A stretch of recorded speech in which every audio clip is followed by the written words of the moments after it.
Well, good evening, Little Masters, and welcome to episode 227 of the Prancing Pony podcast, where we're much more dangerous than we look. Careful, don't alarm us. But do go ahead and pull up a bench in the common room. I'm Sean Marchese, the Lord of the Mark, and I'm here with the Man of the West, who wants to have a word with Gollum, Alan Sisto. Well, I am sick of him, or at least I will be sick of trying to do his voice after a few episodes. You're not kidding. Yeah. So, folks, today we are going to continue Chapter 1, The Taming of Sméagol, and we're finally going to meet the charming little fellow himself. I hear he'll be nice to us. Very nice, if we're nice to him. That's what I hear, too, yeah. Not creepy at all. No. Now, for those of you joining us for the first time, welcome. Here at the Prancing Pony podcast, we are reading and talking our way through Tolkien's stories of Middle-earth, a few pages at a time. We dive into the details, we point out connections to other writings, and talk about our favorite themes. But we also make sure we have a lot of fun along the way, so we're glad you've joined us. And we know you'll be glad you joined as well. But before we get into the chapter, it's time for the first foray into fan favorite, Philology Fair. Well, we thought there was no better way to kick off this segment from the new season than by looking into the original name of that murderous but lovable rogue that we'll be meeting tonight with open arms and sore larynxes. Of course, I'm speaking of Sméagol.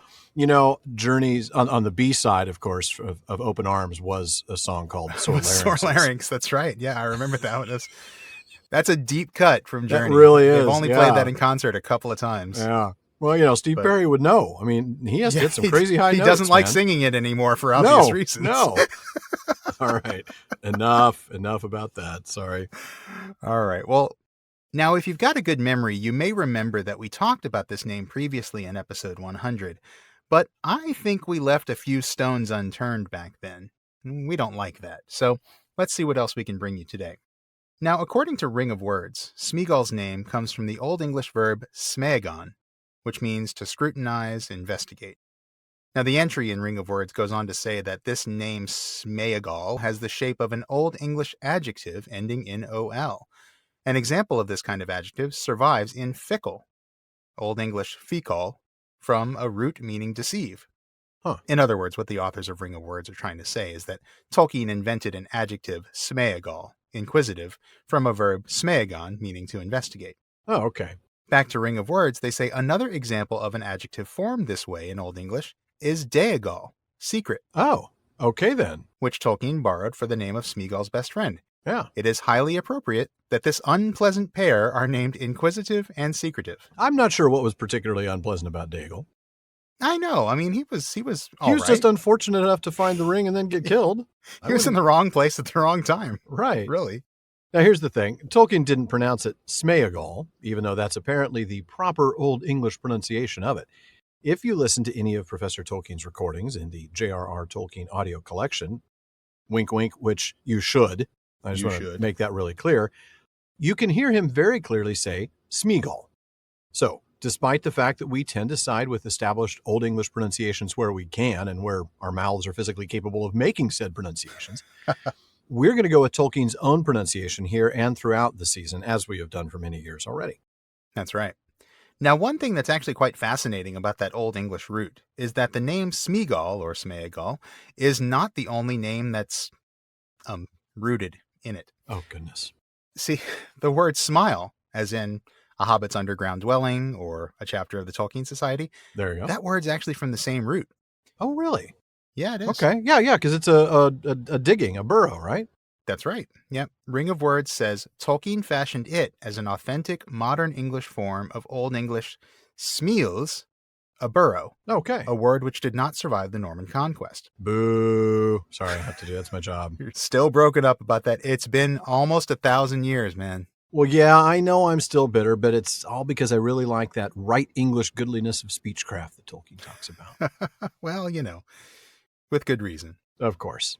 Now, going back to Ring of Words and smile, the first part of the word comes from the Germanic root of the verb smugon, meaning to creep or penetrate gradually.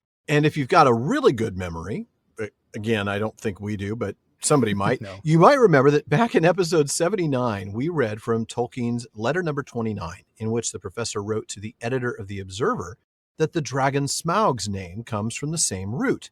He says, The dragon bears as name a pseudonym, the past tense of the primitive Germanic verb smugan, to squeeze through a hole, a low philological jest. What do you know, Tolkien making a pun. That's right.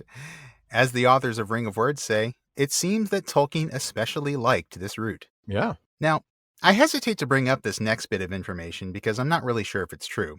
Well, that hasn't stopped you before, Mr. Bovril.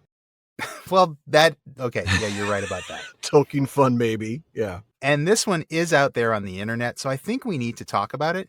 If nothing else, we need to bring it up as an interesting theory that I need everybody to know we have not been able to confirm or deny just yet. But this is very interesting. Yeah. There is a bit of word nerdery floating around the internet that makes the claim that the Anglo-Saxons used a form of this word, Sméagon or Smea, to describe the biblical Cain. Mm-hmm. Now, if that's true, this would be an especially interesting philological connection between Gollum and Cain. So, of course, this is the first murder in the Bible. Congratulations, you made it 4 chapters. And God punished Cain by condemning him to a life of wandering. That's so right. There is some really interesting similarity there. And the fact that, Sméagol kills his brother, well, not his brother, but his kin, Deagle. Mm-hmm. And then he's banished from the Stour Riverlands. That is interesting. That is interesting. And it's also interesting because in Beowulf, Grendel is said to be a descendant of the exiled king. That's right. Along with all kinds of other monsters. I believe the line is giants and elves and orkneas, evil spirits. Orkneas, where orcs come from. Right. And so that could actually establish a philological connection between Gollum and Grendel, who's Cain's descendant. Yeah. And people may remember that we've actually talked before about how there are similarities between Gollum and Grendel, like the fact that both of them are described as having a pale light in their eyes. That's right. Now, the problem with this suggestion about Sméagon or some other form of it being associated with Cain is that I can't confirm it anywhere. That is a problem. It is a problem. It is stated online in several places that tend to be reputable, like Tolkien Gateway. It's even been mentioned on our own subreddit, r/PrancingPonyPod. Nice little pitch, by the way. That was good. Oh, I do my best. Yeah, good but mention. I have looked in several books. I looked in Ratliff's History of the Hobbit. I looked in Shippey's Road to Middle-earth. I looked in Ring of Words. I looked in the nomenclature in Lord of the Rings Companion. I looked in the online text of Beowulf, just word searching that, just in case it was there. And I can't find any support for this theory in an actual scholarly text. Right. So we're not done with this one yet.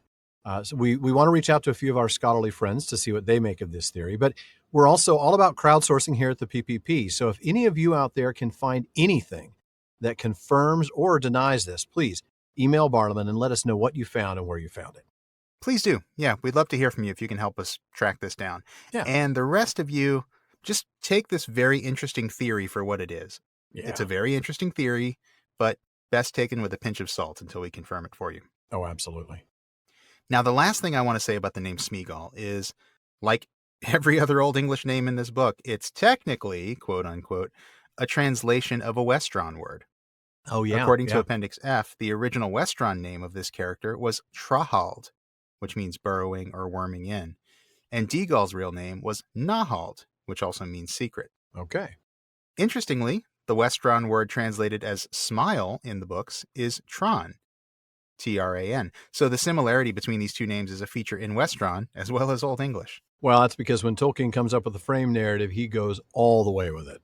He certainly does, yep. Of course, if we're going to go all the way to Mordor with Frodo, Sam, and old Trahald, we'd better get into the text. All right. Well, then why don't you get us started with the first reading, Alan? All right. I'm going to pick up a paragraph after we last left off. So at this point, Sam has observed that, well, we've, set ourselves a puzzle for that footpad for Gollum. They picked their steps away from the skirts of the cliff, among a wilderness of boulders and rough stones, wet and slippery with the heavy rain. The ground still fell away sharply. They had not gone very far when they came upon a great fissure that yawned suddenly black before their feet. It was not wide, but it was too wide to jump across in the dim light. They thought they could hear water gurgling in its depths. It curved away on their left, northward, back towards the hills, and so barred their road in that direction, at any rate while darkness lasted. "We had better dry away back southwards along the line of the cliff, I think," said Sam. "We might find some nook there, or even a cave or something." "I suppose so," said Frodo. "I'm tired. and I don't think I can scramble among stones much longer tonight, though I grudge the delay. I wish there was a clear path in front of us. Then I'd go on till my legs gave way. All right. Yeah. Well, you didn't read the first paragraph that we're No. technically covering tonight, so I'm actually going to go back to that. And in that first paragraph that starts with Under the First Shadows of Night, Yeah. we see Sam look back and see the gully where they descended from the Aemon Muil. Mm-hmm. And he says that he's grateful for the rope. Yeah. He points out that it's going to be hard for Gollum to come after them. Just you wait, Sam. I know, exactly. So then, of course, after that, they're trying to make their way in some, well, what proves to be pretty difficult terrain, wet boulders and stones. Yeah. This is some rough country. And now they run across this deep fissure that's too wide to jump across. Right. And there's rainwater running at the bottom of it, which Yeah. is no doubt feeding the marshes. Mm-hmm. Yeah. But their way is blocked by this fissure. And so Sam suggests heading south. Thinks, hey, maybe we'll even find some shelter there. Yeah. Well, we'll find out. Just you wait, Sam. I know. Just you wait. Frodo agrees. He wants to. He's super tired. He admits he's just exhausted. But he says something really interesting here, that if the way were clear, I would just simply keep going until my legs stopped working. Yeah. I begrudge this delay. And it's the same thing that we saw from him earlier when he talked about not wanting to wait any longer to get out of the Aemon Muil. That determination and just kind of wanting to get it over with. I just want to get this over with. If I've got to get there, I want to get there now. I just want to get this over with. Yeah. It's kind of a Germanic acceptance of what he has to do. Yeah, you're right. But also just like, this is miserable and I just want to get it over with. Yeah, I'm not going to enjoy this. Yeah, exactly. Right. I'm not going to take my time and make this a pleasant journey. This isn't going to turn into a road trip. We're not going to stop by and, get snacks and food for the road. No, we're just going to hurry it up as best we can. Yeah. I don't really have anything in my notes on this, but I just noticed that twice in this section, Sam is optimistic and shouldn't be optimistic, right? Yeah, you're right. We might find some nook there, or we've set a little puzzle. Yeah. Yeah, exactly. What do you make of that? Is that just Sam little naivete being optimistic? Is it naivete? Yeah. I mean, it may be a little of both. I don't know. I think so. Especially if he sees Frodo being down, Sam has a tendency to try to cheer him up. Yeah. Yeah, there could be some of that. And sometimes he does that with, shall we say, inappropriate enthusiasm. Right? I mean, we all have that friend who just will never say, you know what? That just sucks. You're right. That's a terrible thing. They're like, oh, don't worry. It'll all get better. But it won't, though. At least not for a long time. Right. And that's not really what you want to hear right now. No, it's true. But I like the optimism, even if it's a bit misplaced. Yeah. And really, it's just a little bit, like you said, misplaced. That's a great word for it. I can't make a better one. Well, thank you. Well, in this next little passage, we're going to see that it's not any easier where they're going. And we're going to have you pick up about halfway through the next paragraph, and we'll go from there. All right. There for some time they sat huddled mournfully together in the cold stony night, while sleep crept upon them in spite of all they could do to hold it off. The moon now rode high and clear.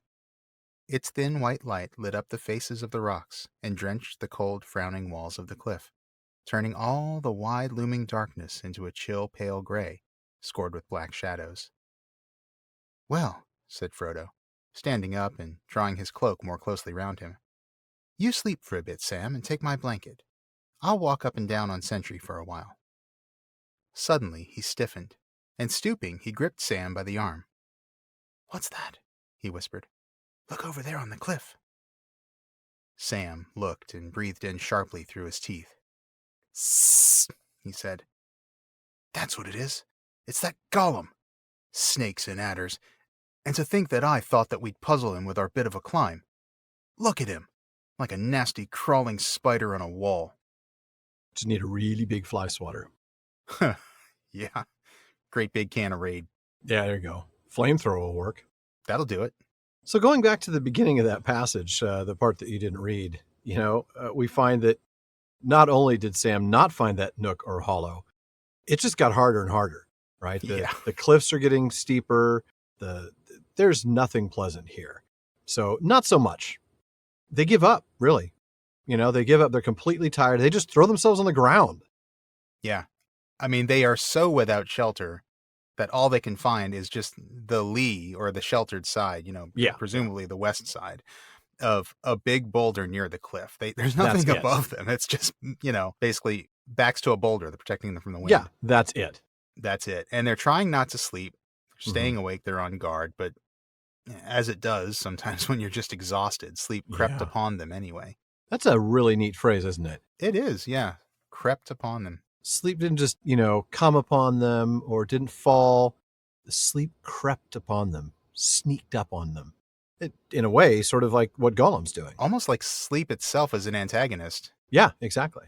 I think it's sort of presaging this sort of, creepiness that Gollum is going to be. Oh, you're right coming about that. upon them. Yeah, that's a good catch. So now the moon is high and clear, and we get this really interesting description of the light. It is thin and white, and it turns the cliffs into a chill, pale gray. Yeah. That's, in a way, it's beautiful, I bet, but in a creepy, cold way. But it's also that light that you can't really see color. You just see No. everything in monochrome, basically. Right, shades of gray. Right, absolutely. And Frodo stands up to do a little bit of sentry duty, which I like. There's a selflessness to that I think is really cool. Sam is his servant, quote unquote, but he's doing the first sentry watch here, suggesting Sam get some sleep while he can. Yeah. And it is while Frodo is standing sentry, right after he starts, really, that he spots something on the cliff. Exactly, immediately, yeah. And Sam knows what it is, right? It's Gollum. Yeah, of course it is. Now, I do have to give a little bit of, I don't know if it's word nerdery or what it is, on this snakes and adders phrase that Sam uses here. Hammond and Skull in the Reader's Companion suggest that this may be a play on the name of the popular board game Snakes and Ladders. Yeah. Now, personally, I always played the version called Shoots and Ladders growing up, but I've heard of Snakes and Ladders as well, which I think is kind of like the non-trademark name. Right. Hammond and Skull point out that from this name of this board game derives a figurative use of the phrase to mean a series of unpredictable successes and setbacks. Oh, wow. And they got that from the Oxford English Dictionary. Huh. So here it's just setbacks. So it's all snakes, no ladders. All snakes, no ladders? Is that like all bass, no treble? Sure, let's go with that. I like it. All right. I just have to struggle not to say snakes and arrows, like the Rush album. Yeah. That's a good point. We all have to struggle, Sean. We all have struggles not to mention of our own. Rush albums randomly on the show. Well, that's what we do. Yeah. Because we do that anyway. We do. That's right. Like I just did. I mean, I'm waiting to see what happened in Third Age 2112. Me too. Yeah. I know. I kind of want to check the appendix and see. I know. All right. So an adder, of course, for those of you who don't know, is a type of snake. So I love this because really Sam is just saying snakes and particular snakes. Snakes and this other and particular specific kind of snake. Snakes in general, and specifically this kind of snake. Specifically this kind of snake. That's funny. It really is kind of, it's like, I don't know, dogs and beagles. Right. You know, is really kind of what? Okay. But I love it. I think that shows that this is a play on words. And I love that because now it's just setback after setback after setback. There are no ladders making it easier for them to get to their objective. Everything is a pushback. So, yep.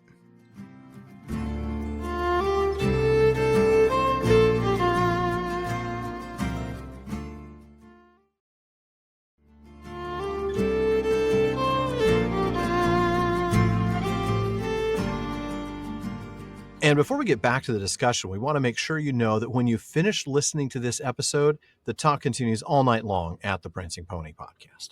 That's right. Our wonderful listener community keeps the conversation going in all of our social media spaces, from our common room on Facebook to our Reddit community, Twitter, and more. Now on Facebook, just look for the Prancing Pony podcast and be sure to follow the page and join the group for some great discussions. And you can find us on Reddit at r/prancingponypod. And we're also at Prancing Pony Pod on Twitter and Instagram. Now, folks, if you enjoy the show, please consider supporting us by joining the Fellowship of the Podcast. When you do, you get a lot. You get an active Discord community that includes live episode recordings. You also get postscripts, episodes without the digital ads, free merchandise, and a lot more. A lot more, actually. Oh, yeah. There's not only an active Discord community, but there's live Discord hangouts with me and Alan. Yep. There's a chance to be a part of our Questions After Nightfall episodes, or even join us as a guest in the North Wing. So check out patreon.com/prancingponypod to support the show and become part of the Fellowship of the Podcast. And if you enjoy the show, you can also help us out by giving us a rating and review on Apple Podcasts. And please, recommend us to your friends. All right, well, why don't you go ahead and take the next reading, Alan, right where I left off. All right.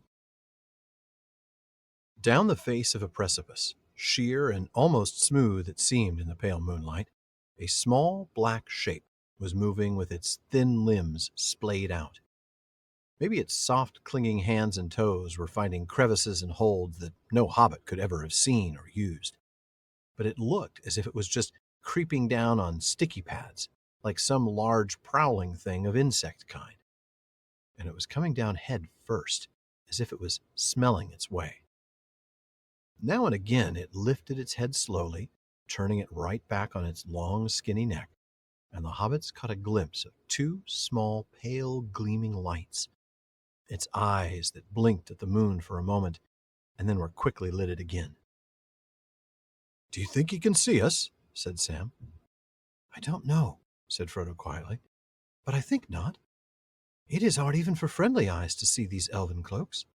I cannot see you in the shadow even at a few paces, and I've heard that he doesn't like sun or moon." "And why is he coming down just here?" asked Sam.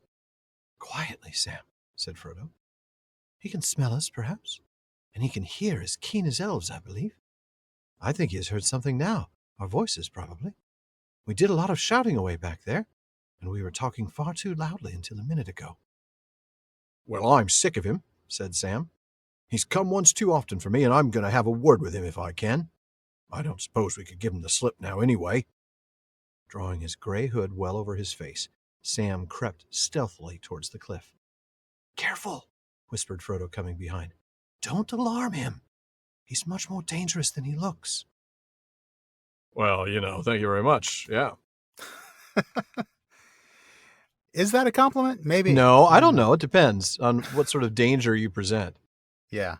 I mean, I don't think it's like, Gollum's wearing a leather jacket riding a motorcycle. I don't think he's that kind of dangerous. I think he just looks like a murderous, but lovable rogue. Okay. Lovable. All right. You go right ahead. Yeah, well, So we finally get a physical description of Gollum here, and we see that he's a small black shape, thin limbs splayed out, a long skinny neck, and two small pale gleaming lights for eyes. That's right. So we're going to do a little sidebar on Gollum's appearance here, because this is a really good chance to do that. Oh, yeah. And we're going to start with Hammond and Skull pointing out that this is actually the first time that Gollum comes fully into view in The Lord of the Rings. That's right. Now, we've seen bits and pieces before, right? In the Great River, we get the pale lamp-like eyes, a dark shape, a long whitish hand, and paddle feet like a swan's almost, only they seemed bigger. Right. And we also got some descriptions of him in The Hobbit, of course. Mm-hmm. There he was described as dark as darkness, except for two big round pale eyes in his thin face. And got his webby feet there, and also his long fingers that he uses to catch fish or choke the occasional goblin. Yeah. But now we see him in all his glory. Well, okay, not all his glory. He is wearing a loincloth of some kind, at least. Thank God for that. It's not the full Sméagol. No. So we'll shortly see his large head on its scrawny neck. We'll see his thin, lank hair, his long neck, as well as long legs and arms. And then in another chapter later on, we're going to see even more about how gaunt he is. Mm-hmm. A tiny figure sprawling on the ground. There perhaps lay the famished skeleton of some child of men, its ragged garment still clinging to it, its long arms and legs almost bone white and bone thin, no flesh worth a peck. Wow. That is a description. Isn't it? He's almost literally skin and bone. Famished skeleton. Yeah. Bone thin. Yeah. Yeah. And later in the Forbidden Pool, we read that he is a frog-like figure with bulging eyes, heavy, pale lids. I love that because remember we talked about Grima last season. With the heavy lids, right. Yeah. And he's also got sparse locks hanging like rank weed over his bony brows. He just needs a stylist, that's all. Well, there's only so much they're going to be able to do. That's true. You can only put so much lipstick on a pig. Yep. Okay, so the text gives us a good idea of what he looks like, but let's be honest, Tolkien himself can always give us a better idea. This is from the Tolkien papers at the Bodleian Library in Oxford, and once again, a hat tip to Hammond and Skull who include this for us in their Reader's Companion because we don't have access to the Bodleian Library, Sean and I, just in case you're all wondering. Nope. All right, so here's what it says. Here's what Tolkien says. Gollum was, according to Gandalf, and I love that. I just want to note how Tolkien still maintains the fiction even in this explanation. Isn't that cool? It's great. I don't know. I'm not the authority on this, but according to Gandalf. According to Gandalf. All right. So Gollum was, according to Gandalf, one of a riverside hobbit people, and therefore in origin a member of a small variety of the human race, although he had become deformed during his long inhabiting of the Dark Lake. He was very thin. In The Lord of the Rings, emaciated. He had for his size a large head and a long, thin neck, very large eyes, protuberant, and thin, lank hair. His skin was white, no doubt with a pallor increased by dwelling long in the dark and later by hunger. He remained a human being, not an animal or a mere bogey, even if deformed in mind and body, an object of disgust, but also of pity to the deep-sighted, such as Frodo had become. Indeed. Yeah. Frodo and Bilbo. And I love talking about that every chance we get. We're going to be talking about that a little bit later this episode. A lot. That's correct. By the way, I just want to let folks know, for people who don't have Hammond and Skull's Lord of the Rings: A Reader's Companion, which, why don't you? You should. So go buy it. But that passage is also in John Ratliff's History of the Hobbit. So that's right. You can find it there as well. Either one. Yep. So back to the text. Gollum seems pretty confident here in his descent. Oh, yeah. Not only is he finding holds that nobody else could, but he's coming down head first. Okay, that's as if crazy. He's smelling. That is crazy. I mean, it's like, okay, you're crazy enough to do the luge, but to do the skeleton, you're just out of your mind, right? Right. Yeah. I mean, there's a difference. I don't know why. They're both going to kill you because you're going too fast. And here, I guess it wouldn't matter if you fell off going head first or feet first because you're still going to get crushed. I don't know. There's like even less of a chance of survival going head first. It just feels inherently more dangerous to go down head first, doesn't it? Yeah. Not to mention just the dizziness you're going to have from hanging by your head. Yeah, that's a good point. Yeah. Especially of a long descent. And we're going to talk about how long this descent is here in a little bit. Right. But in the meantime, Frodo and Sam start discussing, right? Sam wonders if Gollum's able to see them with those large eyes. Yeah, and Frodo says something very insightful here. He doubts it. Yeah. Not only thanks to the elvish cloaks that they're wearing, but he also mentions Gollum's hatred of the sun and the moon. That's right. Which leads Sam to wonder, well, why he's coming down if he can't see them. Well, that's a good question. And Frodo speculates that it's his sense of smell and also his sense of hearing. You know, we weren't quiet earlier. We did a lot of shouting back there. Whoops. Yeah. Might want to not do that. Not good. And Sam is displeased, to say the least. That's one way to put it. It's also one way to put it that he wants a word with him, which I'm I pretty sure is a euphemism for choking him to death. That's exactly what I think it is. I want a word with him. Really? Yeah. I don't think you want to have a chat. In fact, the next little bit of this chapter will prove to us that talking is the last thing on your mind. Exactly. But, of course, Sam is bold, and so he starts creeping towards the cliff face, and Frodo warns him correctly. Gollum is far more dangerous than he appears. Yes, he is. And we're going to find that out here in a little bit. But first, we get to hear Gollum speak, which means, Sean, you get the next reading. Oh, man. All right. Here we go. Woohoo! They could hear him snuffling, and now and again there was a harsh hiss of breath that sounded like a curse. He lifted his head, and they thought they heard him spit. Then he moved on again. Now they could hear his voice creaking and whistling. Ah! Sss! Cautious, my precious. More haste, less speed. We mustn't risk our neck, must we, precious? No, precious Gollum. He lifted his head again, blinked at the moon, and quickly shut his eyes. We hate it, he hissed. Nasty, nasty, shivery light it is. Sss! It spies on us, precious. It hurts our eyes. He was getting lower now, and the hisses became sharper and clearer. Where is it? Where is it, my precious, my precious? It's ours, it is, and we wants it.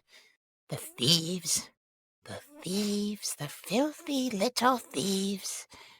Where are they with my precious? Curse them! We hates them. It doesn't sound as if he knew we were here, does it? whispered Sam. And what's his precious? Does he mean the... Shh! Breathed Frodo. He's getting near now. Near enough to hear a whisper. So shut your mouth. What did you say, Master? What's that you say, Master? I couldn't hear you. You're whispering. All right. So the text tells us, going back to the beginning of the passage that you read, actually, even the first part, the paragraph that you didn't read, tells us that Gollum's most of the way down now. He's about 50 feet or less up from the base of the cliff. Well, if he's 3/4 of the way down, but 50 feet up, that makes the cliff 200 feet or 60 meters. That's nearly twice as high as the cliff that Frodo and Sam came down with the rope. Wow. Yeah. Yeah. Yeah. Hey, that's a skilled rock climber right there. Isn't it? Head down. Yeah. Yeah. Terrifying. And speaking of rocks, Frodo and Sam are watching from behind a big rock. That they are. And they hear this snuffling, this almost animalistic kind of sound coming from him, but also this hissing, which is probably a cursing, as Gollum hits some spot that he can't navigate. Right.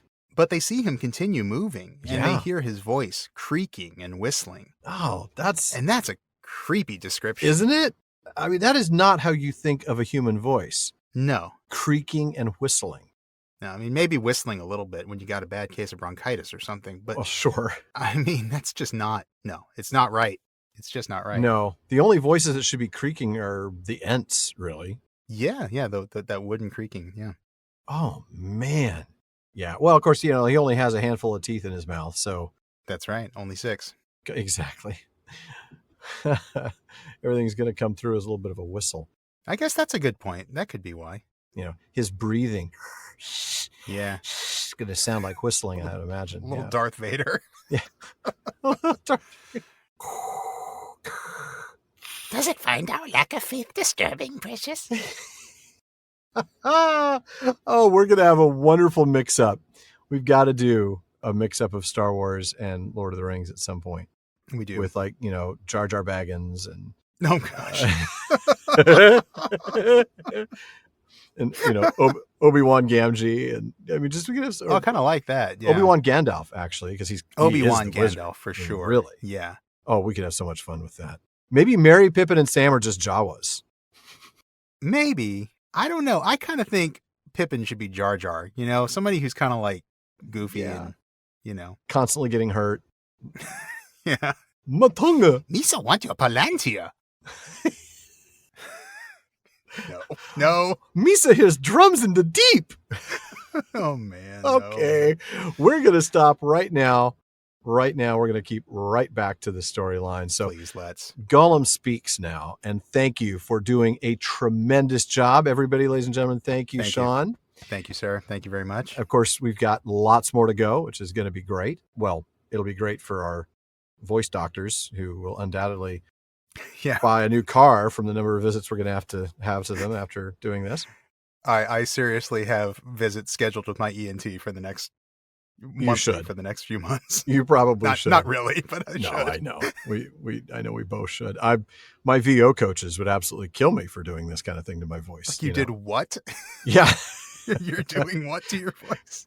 Right. You're supposed to be able to narrate like really long technical texts and nonfiction books and things like this. And you're doing a characterization of Gollum? Couple more years of this, you'll only be able to voice Ursula from The Little Mermaid.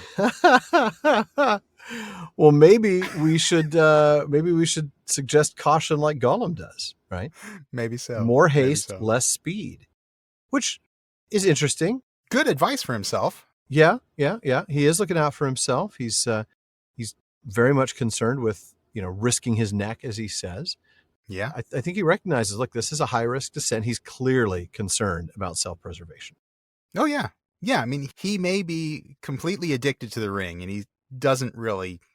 There's not much there mentally, we know. But he obviously has enough sense to make sure that he, doesn't kill himself. Well, yeah. And he's got the skills to do it, obviously. Mm-hmm. And then he expresses this hatred of the moon, accusing it of spying on him, which... Okay, knowing that they're is actually a Maya up there driving it. I guess maybe that's not too weird, but it is a little weird. I'm pretty sure the Maya up there is just concerned with driving the moon around Probably the sky. not spying on Gollum following at the this point. sun. He's more interested in following the sun. Yeah. Yeah. But notice that he uses the word precious here. And of course, like, okay, sure, it's Gollum. He's always using Right. the word precious. Always. But notice that it's not capitalized here. That's right. It's because he's talking to himself. He is not talking to the ring or about the ring, which is always capital P precious. Right. Yeah. Right. So pay attention to that as we go through this text. When is it capital? When is it lowercase? Mm-hmm. And I love that he uses the same word to refer to the ring. And and we're going to talk about that here in a little bit. Yeah. Yeah. That's right. We've got some stuff from Paul Coker in here, don't we? That's right. So he's closer now. Right. He's nearer to Frodo and Sam and the base of the cliff. And now we know exactly what he's after. Oh, yes. And that's the ring, of course. Oh, of course. Absolutely. And that is why this time precious is capitalized. He is clearly referring to the ring. Right. And here's the bit from Coker that I was alluding to just a moment ago because I'm too excited and I couldn't wait to get to it. That's what we do. This confusion, this tendency to refer to both himself as precious and the ring as precious, it's really cool. It is. And Hammond and Skull actually pointed us to Paul Coker's, I have to say, underrated book, Master of Middle-earth, which we referenced a few times before, but I have to admit, before diving into it a few times for the podcast, I hadn't really paid much attention to it. And it really is a cool book. It's an older work. It predates the Silmarillion. And so there's a lot of stuff that, Coker didn't have access to when he wrote it. But still, a lot of great insights there. And one of them is where Coker observes that nobody who handles the ring escapes the greed to possess it. Tolkien indicates this by having each of its wearers describe it as precious. Gollum, of course, does so in almost every sentence he speaks. Which is true. But this is where it gets really great in terms of insight. Coker says, significantly, by the word precious, he means sometimes the ring, sometimes himself, and sometimes both confusedly. This is Tolkien's brilliant literary method of showing that Gollum often is no longer thinking of the ring as something separate from himself. Right. He is the ring is Gollum. Apart from it, he has no individuality of his own. Wow. It's absolutely right. So good. Such great insight on that one. Yeah. It is, absolutely. And that's amazing. Isn't it? The hold that the ring has had on him so that he cannot even distinguish between himself and it. Even when he hasn't had it for 70 years, Yeah. I mean, that's amazing. It really is. That is really amazing. And even though he hasn't had it for so long, he still thinks it belongs to him. Oh, of course, yeah. Well, he had it for 500 years before, so what's 60, 70 years, right? That is true. Time of possession, he's still got his beat on that. But he's calling Frodo and Sam thieves. He's cursing them. He's just spewing this hatred for them. I know. And Sam, still trying to figure things out, asks naively if his precious means the ring. I mean, he doesn't get that out, but that's clearly where he's going. Probably best that he didn't, honestly. Yeah. Yeah, because Frodo hushes him just in time and reminds him, look, Gollum's hearing is really good. Really good. He's close enough now to hear even a whisper. So don't talk anymore. Don't talk. Sam, please stop talking. Don't speak. Is that our first No Doubt reference on the show? I'm pretty sure it's our first No Doubt reference, yeah. Probably is, yeah. But I can make another, we'll do another Depeche Mode reference here. He's telling Sam to enjoy the silence. Oh, yes. Very good. There you go. All he ever wanted, all he ever needed is here in your arms. Yeah, that's right. In my arms.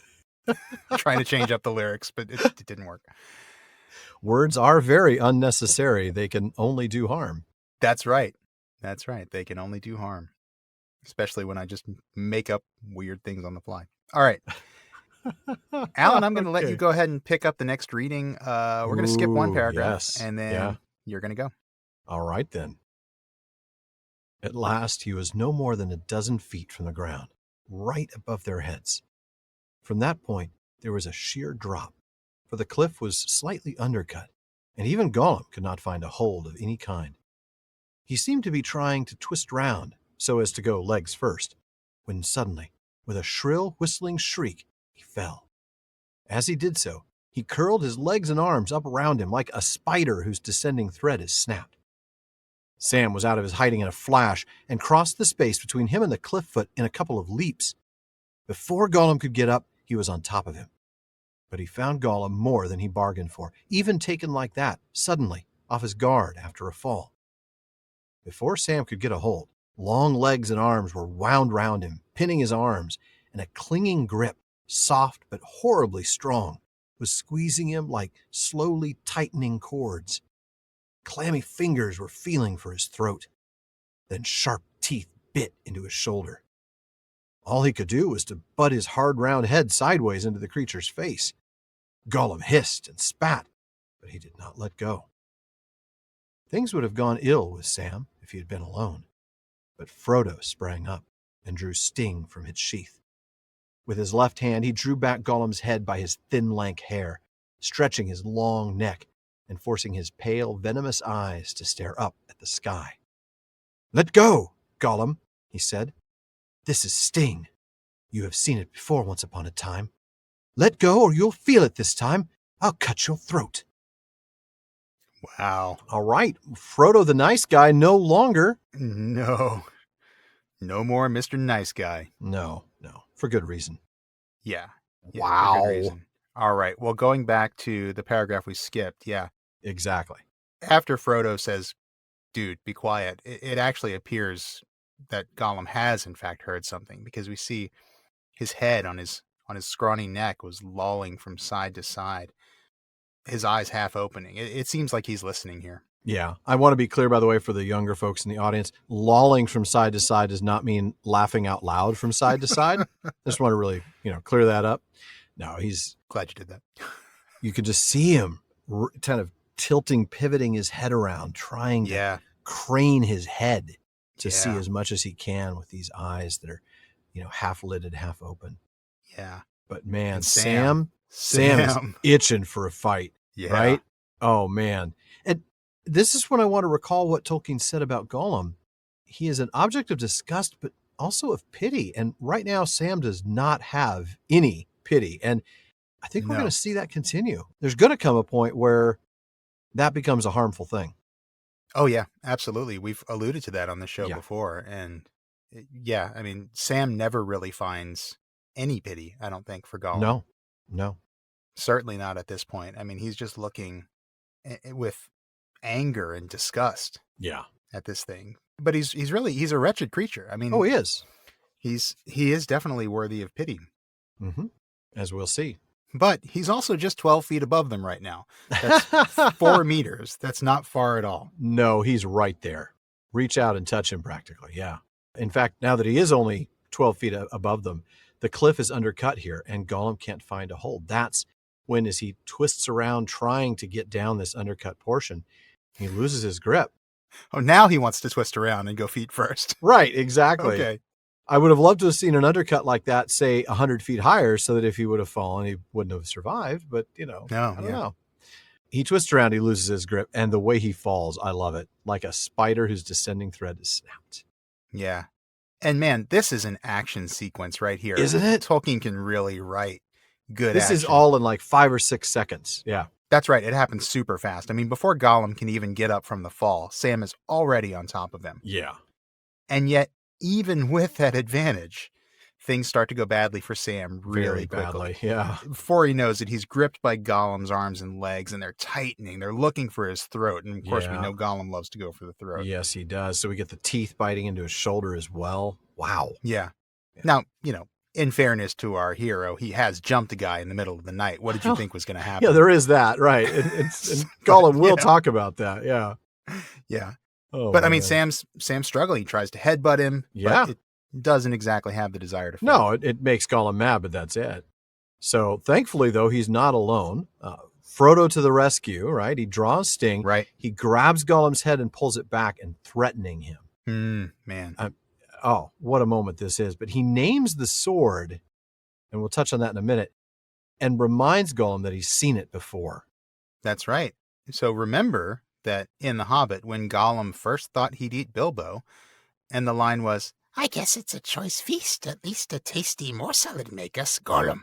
And then when he saw Sting, he hissed and became quite polite, as you do when somebody has a sword. That's right, especially a glowing sword, yeah. Yeah. But here's the thing. It wasn't called Sting at that point. Bilbo didn't name it, you'll recall, until after he fought the spiders in Mirkwood. So That's true. Gollum doesn't know the name Sting, but he does recognize the sword, or should recognize the sword. He should recognize it, yeah. Yep. But now, you mentioned pity, and he is a pitiable creature, and we're going to get to some pity here. And so I'm going to have you read the first little bit of pity, really. All right. Gollum collapsed and went as loose as wet string. Sam got up, fingering his shoulder. His eyes smoldered with anger, but he could not avenge himself. His miserable enemy lay groveling on the stones, whimpering. Don't hurt us. Don't let them hurt us, precious. They won't hurt us, will they? Nice little hobbitses. We didn't mean no harm, but they jumps on us like cats on poor mices, they did, precious. And we're so lonely, Gollum. We'll be nice to them. Very nice, if they'll be nice to us, won't we? Yes, yes. Well, what's to be done with it, said Sam. Tie it up, so as it can't come sneaking after us no more, I say. But that would kill us, whimpered Gollum. Cruel little hobbitses, tie us up in the cold hard lands and leave us. Gollum, Gollum. Sobs welled up in his gobbling throat. Oh, he is pitiable at this point, isn't he? He is. Yeah, pathetic. Yeah, truly. Absolutely pathetic. Gollum gives up quickly, by the way, at the beginning of this passage, with Frodo, and for good reason. He's got a sword to his throat, but it's interesting how immediately collapses, and I love the way this is described, went as loose as wet string. I mean, that is a cool description. Yeah. Yeah. He's done. Yeah. So there's no more fight in him left at all. I guess he's not used to his prey fighting back. What do you think? Well, probably certainly not in pairs, True. I mean, he would take a goblin down, when they were by themselves coming down to the lake, for instance. So I don't think he ever had to deal with that. Yeah. He was certainly ready to take Sam out in that way. Yeah, and we're told that if Sam had been alone, it would not have gone well for him. No, So. and by not going well, we mean he would have died. Let's just be really explicit about that. Speaking of Sam, he is fuming mad, right? I mean, he's got bite marks in his shoulder. He's also rather embarrassed from losing a fight. Only 6. And of course, he's embarrassed, right? I mean, his pride is damaged. He gets into a fist fight with the advantage of surprise and still got his butt kicked. Yeah. But he can't do anything about it because Gollum is just there groveling and whimpering, his miserable enemy lay groveling on the stones. Yeah. This is a very different side of Gollum than we saw just in the past.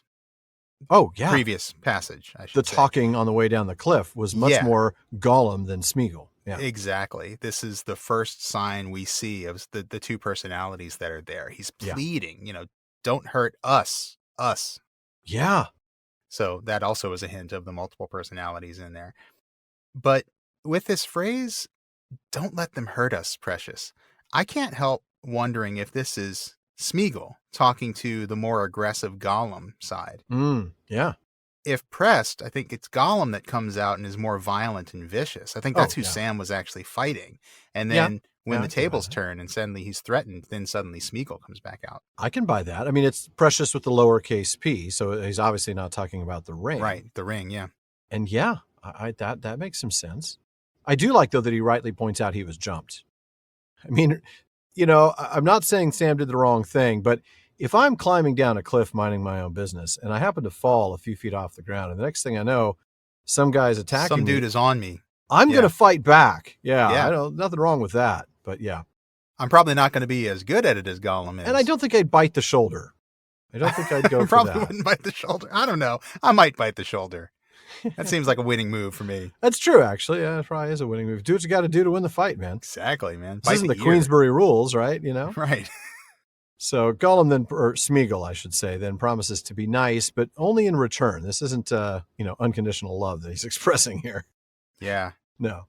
Yeah. And he really kind of goes for the pity, right? He so does. Lonely, if you'll just be nice to us, we'll be nice to you, We're so lonely, we could die. Wow. Gollum is Elvis. Wow. I couldn't quite pull it off. Man, that's just terrible. That is terrible. I love it, but it's terrible. All right. Sam Yeah. is not having any of it, though. As we Oh, said, no, Sam he is can't not. find any pity. He's not even paying attention to Gollum's words here. No, He's not. He's just asking Frodo what's to be done with it. With it. Yes, thank you. You caught that. Yeah. He uses it twice more, actually. Exactly. Right after that. Yep. I want to stop to note that. I mean, Sam is already dehumanizing Gollum. I Yeah. get it. I understand why. But it jumps out at you really sharply here, not just because he says it 3 times in 2 sentences. What's to be done with it? Tie it up so as it can't come sneaking. But just a minute ago, Gollum was him. Yeah. And he. And now he's it. Yeah. Yeah. And when you think about the passage from the papers that we were just reading, we were Tolkien's describing him, saying, right. he's still a human being. He's not an animal. He's not a mere bogey. Nope. He's not just a monster. He's not an it. He is still a him. Very much so. Sam just can't see it. No. And that is going to be sad more than once in this coming season. That's true. It will. Yeah. So Sam suggests tying Gollum up and leaving him behind, which that's would be horrible, really. It would be a death sentence and not a merciful one. It's basically just leaving him there to starve to death. Yeah, exactly. Die of thirst probably before he starves to death, but close enough. Good point. Yeah. Either way. It's a miserable way to die. Right. And Gollum says so. Right. And then you're going to pick up there. That's right. No, said Frodo. If we kill him, we must kill him outright. But we can't do that, not as things are. Poor wretch. He's done us no harm. Oh, hasn't he? Said Sam, rubbing his shoulder. Anyway, he meant to, and he means to, I'll warrant. Throttle us in our sleep, that's his plan. I dare say, said Frodo. But what he means to do is another matter. He paused for a while in thought. Gollum lay still, but stopped whimpering. Sam stood glowering over him. It seemed to Frodo then that he heard, quite plainly but far off, voices out of the past. What a pity Bilbo did not stab the vile creature when he had a chance. Pity? It was pity that stayed his hand. Pity and mercy, not to strike without need. I do not feel any pity for Gollum. He deserves death. Deserves death? I dare say he does. Many that live deserve death, and some that die deserve life. Can you give that to them? Then be not too eager to deal out death in the name of justice, fearing for your own safety. Even the wise cannot see all ends. Very well, he answered aloud, lowering his sword. But still I am afraid. And yet, as you see, I will not touch the creature, for now that I see him, I do pity him. Yeah. Just like Bilbo before him, and we'll get to that. Absolutely. So, going back to the beginning of your passage, going back to Sam's suggestion of just leaving him there to die, Frodo says, look, we can't do that. It'd be one thing to kill him, but we can't kill him like that. Right. But note that Frodo is calling Gollum him, in stark contrast to Sam. Yeah. Yes, you're right, he is. And then Frodo goes on to say, look, he's done us no harm. We can't kill him at all. It would be wrong to kill him at all. Yeah, it would be unjust. Even if we killed him swiftly. But Sam points out, with the 6 tooth holes in his shoulder that, look, he meant to do us harm, and he means to do us harm still. That's true. And he's right. But Frodo also rightly points out that we don't kill somebody for what they intend to do. This isn't Minority Report with precogs in a pre-crime department, right? No. That's right. Yeah. Yeah, you can't do that. You can't punish him for something that he intends to do, something he hasn't done yet. And then Frodo has this really, really wonderful memory, recalling this conversation with Gandalf nearly a year ago. This was April of last year, wasn't it? Yeah. In the shadow of the past.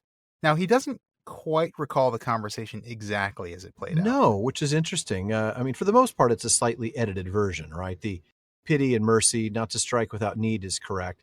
And in this recollection, Frodo skips the bit where he says, I am sorry, but I am frightened. And he goes straight to, I do not feel any pity for Gollum. But, it's mostly insubstantial changes like that until this part. Then be not too eager to deal out death in the name of justice, fearing for your own safety. That's different from dealing out death in judgment, which was the shadow of the past. Yeah. Yeah, it's a bit different, yeah. And that discrepancy, if you want to call it that, is especially interesting when you realize that Tolkien actually rewrote the passage in The Shadow of the Past That's right. after writing this current chapter. Mm-hmm. So it's not like Tolkien just forgot what he wrote. No. Christopher Tolkien in The War of the Ring talks about the connections between these passages and acknowledges that they remain different in detail of wording, perhaps not intentionally at all points. I love the way he phrases that. Perhaps not intentionally at all Perhaps points. not intentionally. But I have to wonder, I mean, is Frodo intentionally forgetting something here? Is his mind kind of conveniently forgotten something about his feelings at the time, or is he changing the judgment to justice bit? I don't know. I'm not really sure what to make of it. The fearing for your own safety is the only real substantive change. I mean, That's true. yeah, he skips the part where he says, I'm sorry, but I am frightened. But then he doesn't really skip it because he addresses that when he speaks aloud and says, still I am afraid. I think the judgment and justice thing, I think that's significant as well. I mean, you can judge someone in an unjust way. That is correct. The words are similar, but they don't really mean the same thing, do they? No, you're right. They don't. That is a substantive change. It's interesting. But I'm not quite sure what to make of it. I don't know if Frodo is kind of like conveniently remembering it in a way that kind of, I don't think he's intentionally remembering it in a way that casts himself in a better light, but maybe he is a bit more compassionate now that he actually sees Gollum. And so he remembers his reaction and Gandalf's words. Maybe he remembers the parts that led up to him feeling pity. Yeah. Yeah, that's a good way of putting it. I don't know. I still think, though, that we should probably take a few minutes here to discuss some of these things, right? Pity and mercy. Oh, yes, let's, please. I mean, maybe we'll even sidebar that one because pity and mercy are going to come into play in one of our bag questions extensively, but we'll touch on that. Point. I also want to kind of recap a little bit of what you talked about way back when we did Shadow of the Past about Gollum deserving death. I remember you talking about not just does he deserve it in the sense of as a bad guy, he deserves like a punishment. It's not just, he everybody sees capital punishment. Right. Right. But you were arguing that maybe, just maybe, he's deserving of death because that's his nature. He's a mortal creature and he's been unnaturally stretched. He's been deprived of death for 500 years. Deprived of death, which doesn't sound right to our ears, but that's what is in his nature. So yeah. Right. Talk to us about that a little bit. We talked about that all the way back in episode 10 about death is the gift of Iluvatar to men. And it is right that men, that humans should die and should go on to what is planned for us after whatever that may be. Right. Yeah. And Gollum, like a few others in these books, like the Ring Wraiths and Bilbo for a while, they are unnaturally deprived of this. You use that word unnatural. I think that's a really good one. And I think that what that's showing us is Frodo is thinking of death as a punishment. Oh, he deserves death. Right. Gandalf is saying, well, yes, he does. But he also deserves it because it is right for him to die. I think Gandalf's take on why Gollum deserves death is ultimately more compassionate than Frodo's. Wow. Frodo, at the time of the Shadow of the Past, at least, just wants to see him punished. But Gandalf still sees that this is a human being. And somewhere deep inside his Einirin heart, Gandalf is seeing this is a horrible wrong that's been done to this creature. And it is. And I love that. It takes us all the way back to Nienna, and that pity that Gandalf learned from her. Compassion. Yeah. Yeah. I really, and we'll dig into this again further in the bag question because there's a really good one that we're tackling tonight. But I thought that the point that Gandalf makes about Frodo's inability to give life to those that deserve it, and how that inability leads to the conclusion that he also ought not necessarily to give death to those that deserve it. Yeah. And I just want to leave that hanging there because we there's a lot to dig into. I know we've got a really cool question that'll allude to that later too. But boy, that comparison really does make you think. Yeah. If you don't have the ability to give life to the person who is dying but deserves life, then why should you give death to those that deserve that? Right. Yeah. Yeah. This is beyond your It's above your pay grade, Frodo. It's above your pay grade. I like that. I'll just leave it there because we're going to talk more about this later. But that's right. That's really cool. And I also love Gandalf's insight that even the wise cannot see all ends, right? Yeah. Yeah. The idea that Gollum may have some part to play. And we know that. Oh, well, because we've read the book. Spoilers, we know that is the case, Mm-hmm. That's right. And that connects back to despair, doesn't it? Hope and despair. Yes, it does. Because, remember in the Council of Elrond, Gandalf talks about despair being only for those who see the end beyond all doubt. But here he's saying the wise cannot see all ends. Right. So I think what he's saying, folks, is even the wise have no excuse to despair. Right. So don't despair. Nobody should You be cannot despairing. see all ends. Yeah. Yeah. It's great. It's It awesome. really, really is. Yeah. I love that we have a chance to come back to it here. Yeah. Such an important passage. It is. It really is. And now that Frodo recalls this conversation with Gandalf, look at his words. He's really speaking aloud to Gandalf here, isn't he? Yes, when he says, is. very well, but still I am afraid. And yet, as you see, he's definitely talking to Gandalf. Who's the you here? Yeah. Right. Yeah, exactly. Because Sam wasn't part of that conversation, was he? That's right. And it's interesting that he's speaking aloud to Gandalf, who, as far as he knows, is dead. That's right. Yeah. And this isn't like, an Obi-Wan moment where Gandalf is in his head speaking to him with his Gandalf voice. Force Ghost would be pretty cool, though. It would be pretty cool. That would be. I like Gandalf the White better. Yeah, I do too. Yeah. Gandalf the White as opposed to Gandalf the Blue. As opposed to Gandalf the Blue and hazy. Yeah, I Right. agree. Frodo reiterates his fear here, which I think I touched on that earlier, is in the original, talking about how he was afraid, but he doesn't recollect it in the italicized portion of the text here. That is the only allusion to that fear which was stated in the original, is that, yes, I am still afraid. Yeah. And though that could also relate to the misquote of Gandalf that he remembers here, talking about fearing for your own safety. That's a good point. Yeah, I am fearing for my own safety. I do, for good reason. Yeah. But he does make it clear, okay, Gandalf, you instructed me not to do this, so I'm not going to touch him. And it's because I didn't pity him then, but I pity him now. But I do now. Seeing him makes that difference. Yeah. I mean, how could you not? I mean, I guess it's a silly question to ask because Sam cannot. Sam cannot. Sam cannot. We can see how conjure up cannot. The slightest amount of pity for him. No. Yeah. We see how easy it is to dehumanize him to the point that you feel no pity for him. But Tolkien does such a great job of making us feel pity for him. Oh, I know. It's hard not to. It is. And I have to think that that's one of the reasons that he gives us these two characters in one, Sméagol and Gollum. You've got Sméagol that you do pity, but then Gollum, who is constantly a threat. And it sounds kind of cliche to say it, but it's like you never know which one you're going to get, That's true.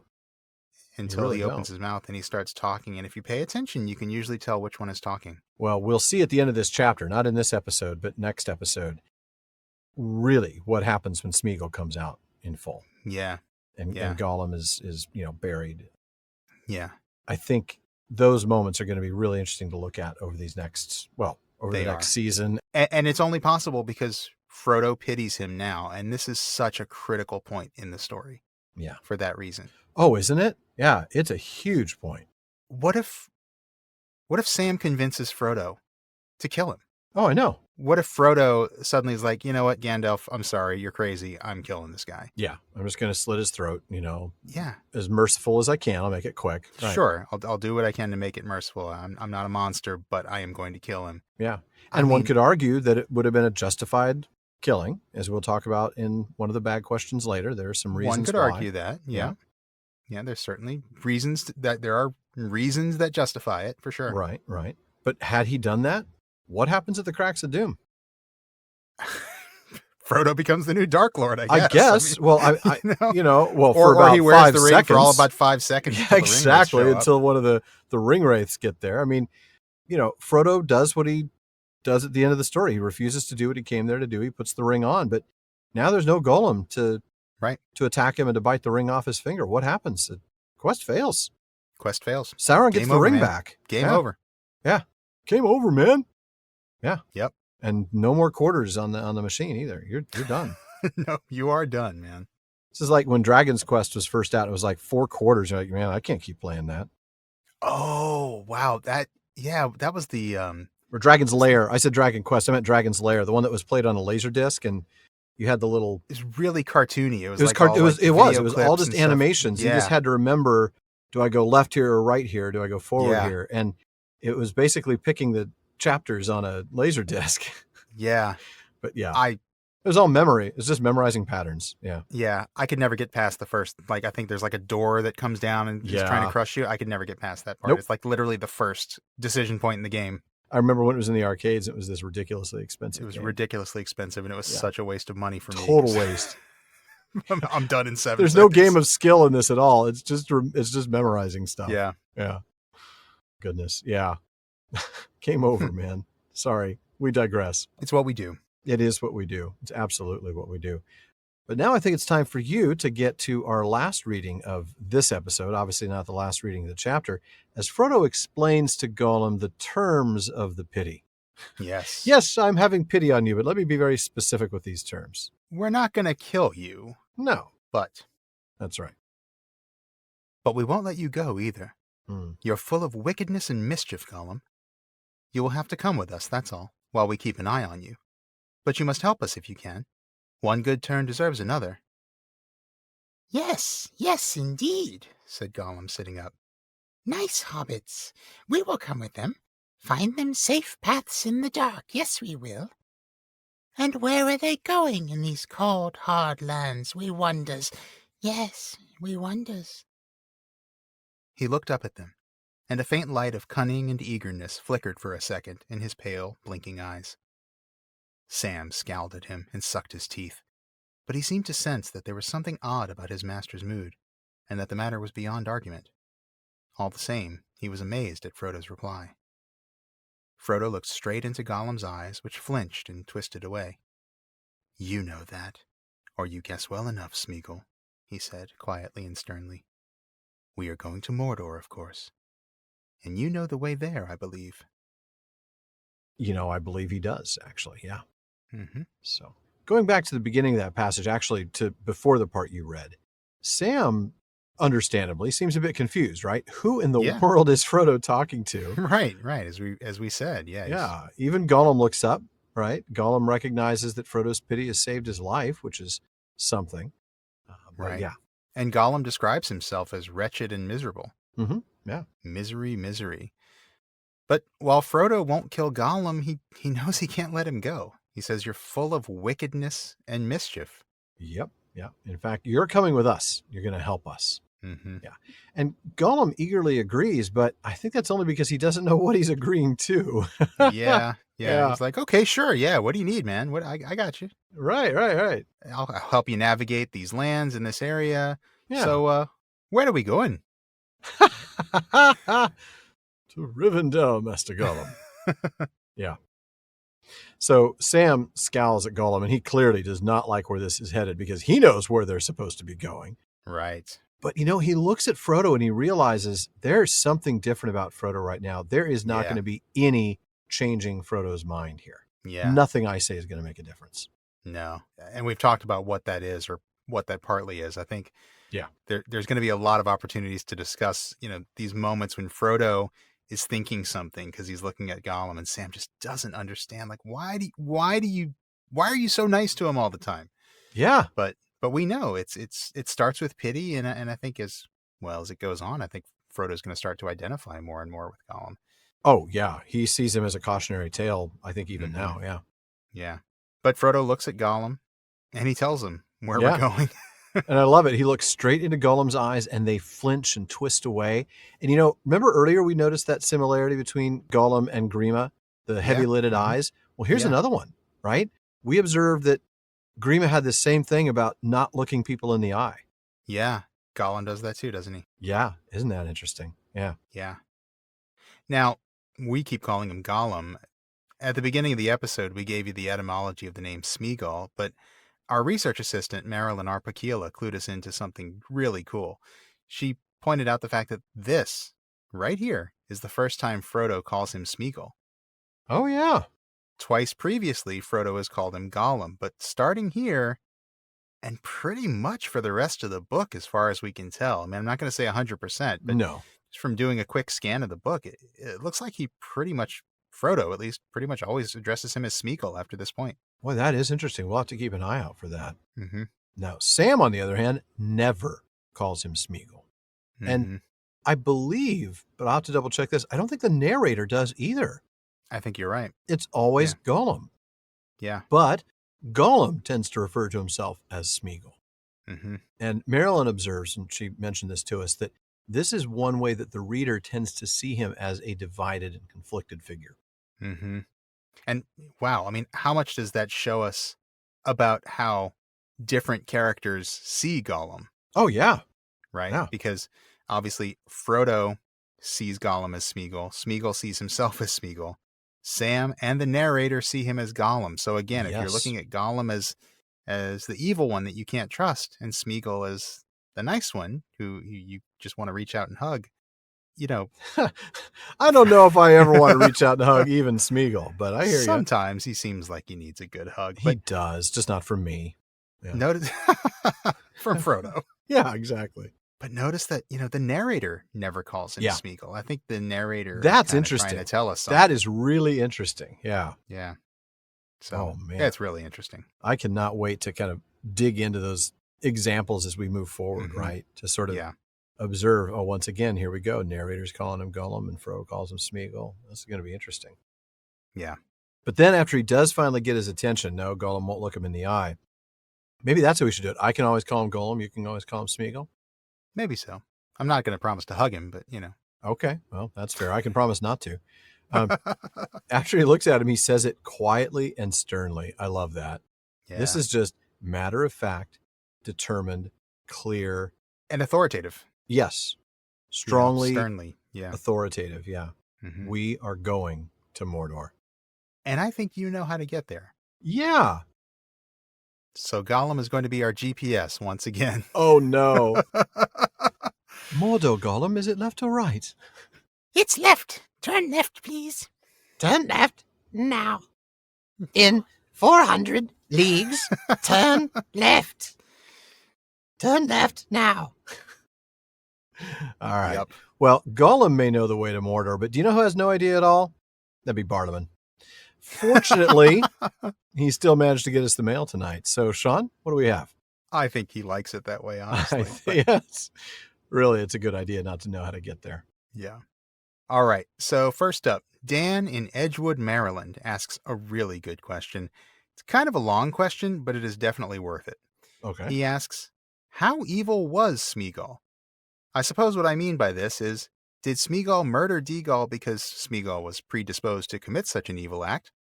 Or did the ring exert such a powerful and near instant influence over Sméagol that he chose to murder his friend? I tend to lean towards the idea, and that's Dan speaking, that there must have been something, perhaps suppressed, in Sméagol's nature, which the ring awakened, and thus brought on Sméagol's homicidal urge and desire to possess the ring. If so, how does that alter the way we should perceive the Sméagol side of the character? Ooh.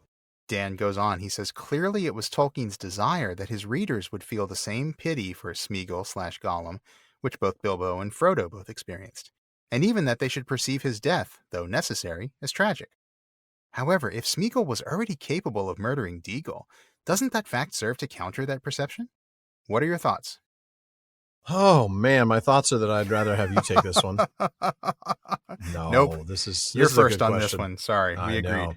I think we sort of inherently understand that Sméagol was already somewhat more corruptible than, let's say, Bilbo. We know from Otrapata, that's of the Rings of Power in the Third Age and the Silmarillion, we know that the character of a ring bearer does have an impact on how quickly they come under the sway of that ring. Now, in this case, we're talking about the Nazgul, but the text says that specifically, one by one, sooner or later, according to their native strength and to the good or evil of their wills in the beginning, they fell under the thraldom of the ring that they bore and under the domination of the One. So when we see Bilbo manage to possess the ring for 60 years without committing murder, even though Lobelia Sackville Baggins is all over the place, we see this as an indication, rightly, of his character. On the other hand, Sméagol kills Dégol immediately, even before he takes possession of the ring. And I think that speaks to his evil will in the beginning. Yeah, I think it does. I think the way I think of it is the ring needs something to work on in corrupting its victims. Yeah. For example, it does nothing at all to Tom Bombadil. Oh, yeah. There's just no evil inclinations there. It doesn't even make Frodo invisible to Tom Bombadil. There's just no corruptibility in Bombadil, it would seem. And you look at somebody like Faramir, who he's not incorruptible, but he No. has that personal code of honor that he adheres Yeah. to at all costs. That's right. And that's why Faramir is able to reject it and not be corrupted. Mm-hmm. Compare that or contrast that with Boromir, who adhered to a code of honor that revolved solely around the protection of Gondor at all costs. Right. Kind of an end justifies the means philosophy. And Uh-huh. the ring can work with that. As Yeah, we it see. can. That's right. I can work with 'Cause that. This is a way to protect Gondor, you think. Yeah, that's right. Bilbo began his possession of the ring with an act of mercy, and so because of that, he didn't fall to its influence as quickly or even as severely over time as Gollum did. I agree. I think Gollum must have had some kind of seed of evil in him to begin with. Oh, yeah, I think so. I mean, I don't want to stretch too much, but I think we're even given a glimpse of that evil seed. There's something that Gandalf says in The Shadow of the Past, describing Gollum's character pre-ring, so Sméagol's character. The most inquisitive and curious-minded of that family was called Sméagol. He was interested in roots and beginnings.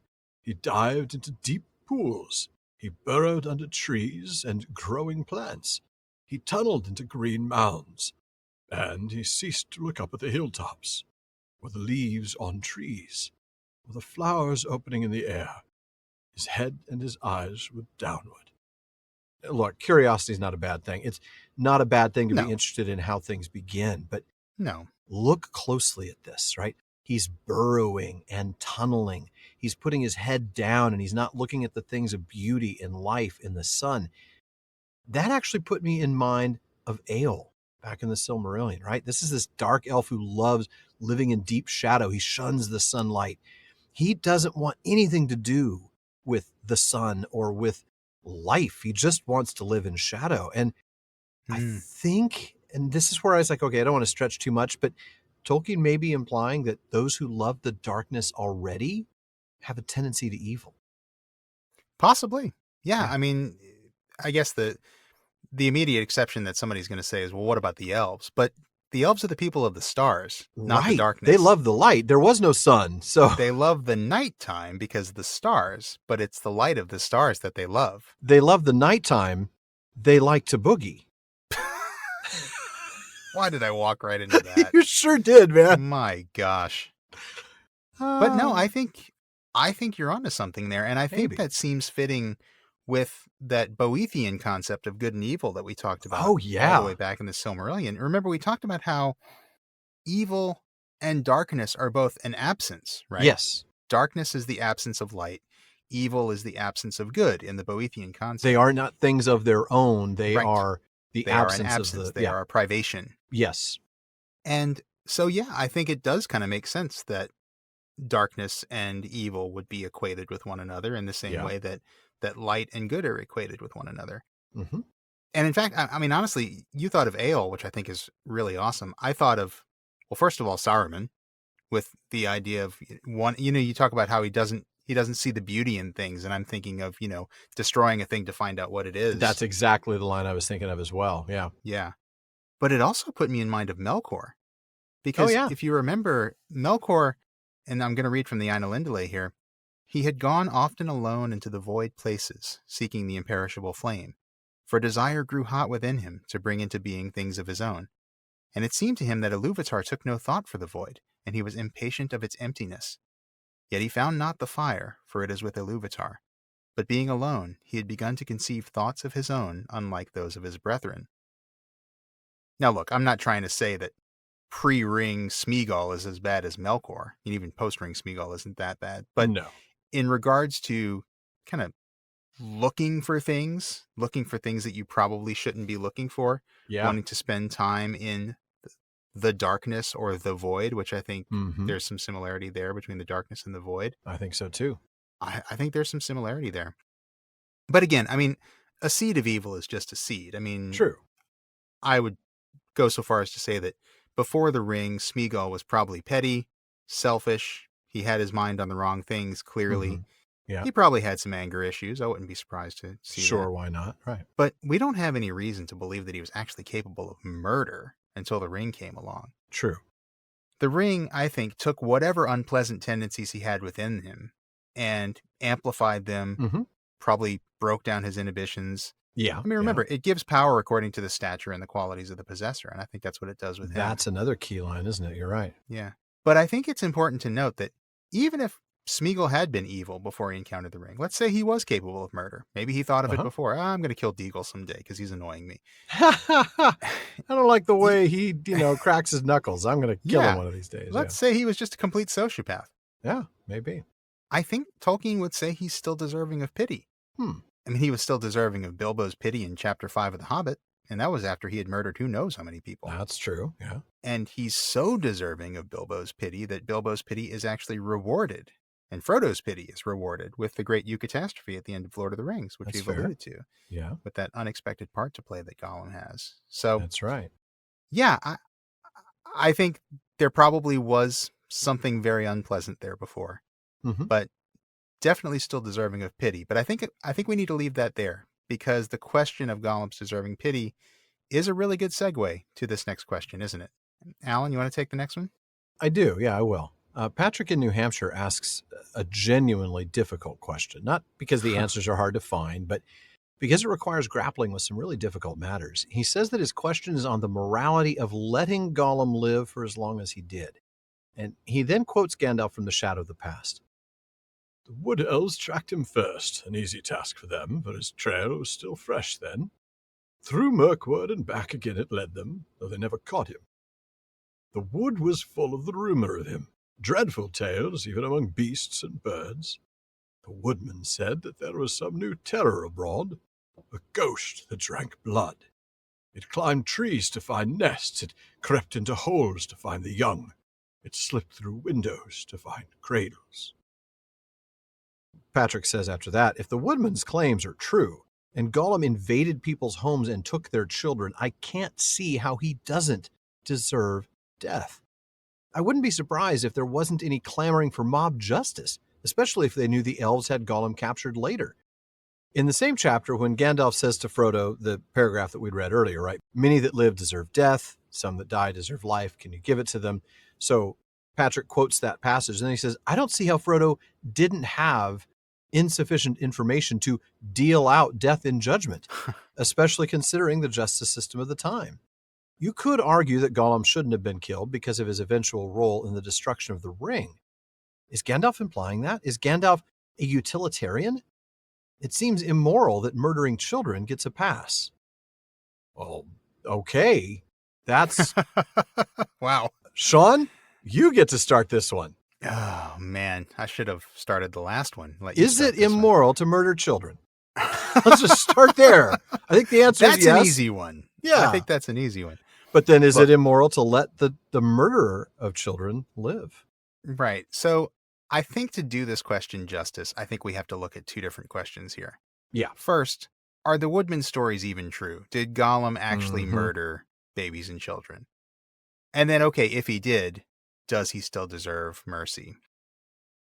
Honestly, we could argue all day about the first question, and we'll never come to an answer. There's no evidence in either direction anywhere in the text. No. I honestly think that it's possible that if Gollum did start killing anything in the woods, adults, children, even the odd goat, in the villages of the woodmen, they'd start blaming every unexplained death, every missing person on this ghost, as they called it. Yes, exactly. Yeah. These are rustic folk, and they're probably likely to even blame childhood deaths due to infections and illnesses on the ghost, because that's... Yeah, the ghost made him sick. Yeah. Yeah, I mean, that's the sort of thing people have believed in the past. Absolutely, yeah.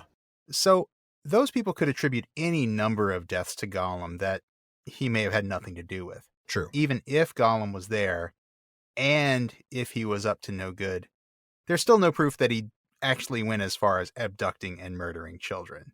So I think that's our non-answer to the first one. Yeah, I mean, it is impossible to know. Like you said, the text does not give us anything in any direction on that. And honestly, that sort of lack of clarity, maybe that's what we're supposed to take away from this. It's we don't know and we can't know. And so we maybe have to take that into consideration because, our modern sense of justice, the innocent until proven guilty, says if we don't know that he did this, we can't make him pay the price. Right. Regardless of what the justice system was at the time. Right. Tolkien is, moved past Weregild and he's moving into a bit of more of a modern sensibility there. I can see that. Yeah. And it's something we even talked about in tonight's episode, really. Gollum hadn't done them any harm yet.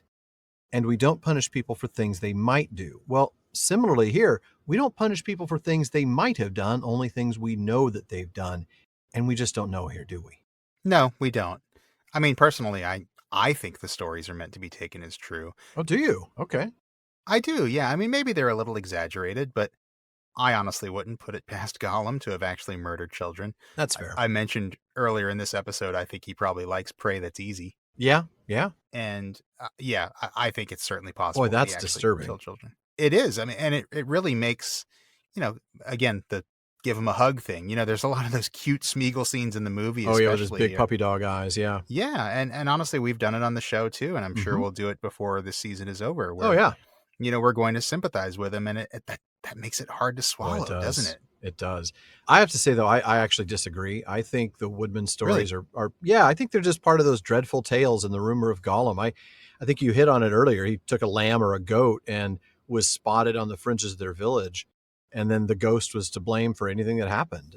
Though I have to admit, missing children shouldn't be something that happens very often in a village of those sizes. So if a baby did go missing, I can't imagine that anybody but Gollum would have had anything to do with it, right? I mean, he's the only one. So, yeah. You're right. I mean, we don't know. We don't know. I like your idea that maybe, I kind of want to. It's just an urban legend, or I guess a rural legend in this case, yeah. But you're right. I mean, missing is kind of hard to pass off. Kids found, dead in a crib, and I know this is really grim stuff. I'm sorry, but no, kids are found like that. Yeah, maybe that's an illness or something. But missing, if it's a natural death, not a eviscerated and torn to shreds by Gollum. But yeah, Yeesh. I mean, if we're talking about a death that these days would be called SIDS or something along those lines, and again, deeply tragic though that is, would they blame that on the ghost? Of course they would, because like you said, these are simplistic, rustic folk. Rustic people. They don't understand things like that. Yeah. No. Heartbreaking to even think about that they have to blame dead children on Gollum, because it means they have children that have died. And that's heartbreaking thing. That is really, really sad to think about. So, look, here's the thing though, even if I'm hesitant, let's go for the sake of argument with sure he killed young children. Because as disturbing as that is, it gets us to the second question, which is, does he still deserve mercy? Though I have to stop there. I really don't like phrasing it that way, because mercy by definition cannot ever be deserved, right? I mean, mercy is compassion or forgiveness towards someone when it is within one's power and authority to punish or hurt them. So mercy is not getting the punishment you deserve. So I'm going to phrase the question a little differently. Is it morally right to show Gollum mercy? Wow. That's pretty amazing, man. That's okay. No, I mean, it is. I hadn't really stopped to think about, what Deserving. Mercy is. You're exactly right. I mean, deserving mercy. It's kind of a contradiction in terms. You can't, It is. You can't deserve mercy, because mercy is, by its definition, an undeserved thing. Withholding a punishment that someone deserves. Right. That's really interesting. It's the same thing with grace. Grace is kind of the other side of the coin, right? Grace is getting something. Okay, if mercy is denying something that you do deserve, like a punishment, grace is giving you something that you don't deserve, someone something good. Yeah. Right. So. Wow. Interesting. Yeah. Mercy and grace are kind of two sides of the same coin. Neither one of them are deserved, is the point. Right. Yeah. No, that's interesting. I actually really like that. And I think that's definitely the better way to phrase it. Yeah, it still doesn't solve the question, though, does it? No, it's no more comfortable to think about or wrestle with. No, it doesn't. I guess it's probably best if I take my personal views out of it and just kind of look at what's in the text, because obviously that's what we're here to talk about. And honestly, I like that, because I think the answer's easier that way. It is. I don't want to have to deal with it Right. The fact of the matter is, Gandalf never argues that Gollum doesn't deserve death. That's right. He comes right out and says he deserves death. We've talked about that numerous times, including earlier today. But he makes it pretty clear that Frodo doesn't have the authority to kill him. That's right. So let's consider that in the context of your definition of mercy. Gollum certainly does deserve death as a punishment, but also as the gift of Iluvatar, as we talked about. Two meanings of it, yeah. Right. But Frodo does not have the authority, is how I take this now, to punish Gollum for his crimes. Yeah. That is not your role to play, Frodo. You are not the one meant to punish Gollum for his crimes. That is for someone else to do. Yeah. And I wonder if maybe that's why Tolkien tends to use the word pity instead of mercy. That's fair. Could be. The other thing, though, that I think of is, regardless of any of that, Frodo doesn't have all the information. He doesn't know what may happen. Again, even the wise can't see all ends. Right. And so Frodo doesn't know that in the providential plan of Iluvatar, there is a specific task for Gollum to play. Yes, Gollum will be punished. Yeah, you will. But at the right time, after he's played his part in the big plan. And I think that's why Frodo does not have the authority to break from that plan for his own, what would ultimately be his own selfish reasons. Yeah, that's true. And you make a good point. Gollum will be punished. It's not as though he's getting away scot-free and he's never going to pay the price. He will be punished. He will be punished with a really gruesome death, let's be honest. And the punishment, that alone is significant. But skipping that, let's go ahead and take a look at Gandalf's words. You're talking about authority. It says, we touched on this earlier, and I said we'd get back to it, so we're back to it, right? Gandalf says, many that live deserve death, and some that die deserve life. Can you give it to them? Can you give life to those that are dying, that deserve life? And the answer is no. It's a rhetorical question. Right. So he moves on. Then do not be too eager to deal out death and judgment. In essence, he's saying, Frodo, do you have the power to give life to those that deserve death? No, that's not in your mighty powers as a created being, as a little hobbit guy. That's not, I know you're really good at throwing stones. Are you good at giving life? I'm just going to ask again. No? Right. If you lack the authority to give life to somebody who deserves it, you really ought to think long and hard before giving death to somebody who deserves that. Yeah. And it is a compelling argument, I have to admit. If we lack the authority and ability to give life, then maybe, just maybe, we lack the authority and therefore shouldn't exercise the ability to give death. Yeah. And I think that's well said. And I think that's kind of where I am on it too. And I think, part of the reason why he lacks that authority is because he does not have all the information. Exactly. He can't see all ends. No. And because of that, it works out better for Frodo this way anyway, doesn't it? 100%. Oh, yeah. Yeah. Because, as we talked about, if Frodo kills Gollum here, as Sam suggests, and he is clearly considering doing that. He's on the verge, right? Yeah, he is. He's thinking about it.